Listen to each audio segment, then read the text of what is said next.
Welcome to Tierra Air Travel's scooter rental. Always wear your helmet at all times for your safety. Insert the key and turn left all the way to open seat and fuel tank. Turn the key right to start the scooter. To start, you need to lift up the kickstand.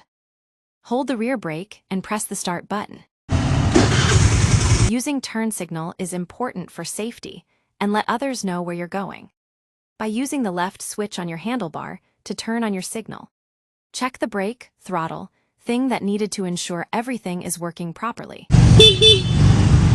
Especially checking the headlight to ensure your safety at night. Inspect the tire for any damage or low pressure. Make sure to check the fuel tank is fully, refill it if needed. Park in the designated area and lock the scooter when not in use. If you got a flat tire on the way, please search for local maintenance shop. But if there is any problem with the machine, please contact our company. Thank you.